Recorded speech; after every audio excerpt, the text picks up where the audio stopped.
Gerbang Amsterdam, atau Amsterdam Poort, atau Kasteel Poort, adalah pintu masuk Kastil Batavia bagian selatan yang kini sudah lenyap. Bentuk gerbang Amsterdam mirip Arc de Triomphe, monumen kemenangan yang berbentuk melengkung di Paris, Prancis. Gerbang Amsterdam yang saat itu berada di Kanaalweg, atau sekarang bernama Jalan Tongkol, Jakarta Utara itu dibangun untuk melengkapi Kasteel van Batavia atau Kastil Batavia yang dibangun pada tahun 1619 oleh Jan Pieter Soenkoen yang kemudian diperbesar pada tahun 1627. Gerbang Amsterdam ini sempat direnovasi dengan gaya rokoko pada masa pemerintahan Gubernur Jenderal Gustav Willem Baron van Imhoff tahun 1743 sampai tahun 1750. Sehingga setiap orang yang masuk Batavia dari pelabuhan Sunda Kelapa saat itu harus melewati gerbang Amsterdam. Jarak dari gerbang ke Stadhuis atau Balai Kota Batavia sekitar 400 sampai 500 meter.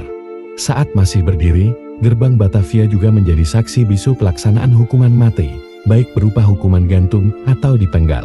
Hukuman mati pada abad ke-18 yang hampir terjadi saban bulan itu pun menjadi tontonan masyarakat, bahkan dianggap sebagai hiburan. Mulai dari orang-orang Belanda hingga penduduk pribumi.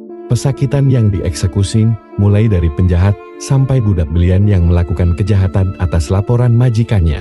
Penghancuran Kastil Batavia dilakukan pada masa pemerintahan Gubernur Jenderal Herman Willem Daendels di tahun 1808 sampai tahun 1811.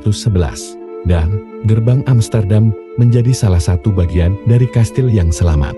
Sekitar tahun 1830 sampai tahun 1840, gerbang Amsterdam dipugar dengan menambahkan patung Dewa Mars, Dewa Perang Romawi, dan Dewa Minerva, Dewa Kesenian Yunani, di kedua sisinya. Penghancuran gerbang perlahan terjadi sekitar tahun 1869 saat tram beroperasi di Batavia. Karena gerbang Amsterdam tidak bisa dilalui tram, sisi-sisi gerbang pun dihancurkan.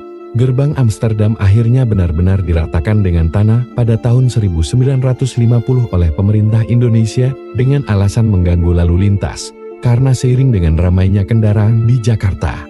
Meski tak meninggalkan bekas, tempat berdirinya gerbang Amsterdam berada sekitar 400 meter di utara Museum Sejarah Jakarta atau Museum Fathahillah.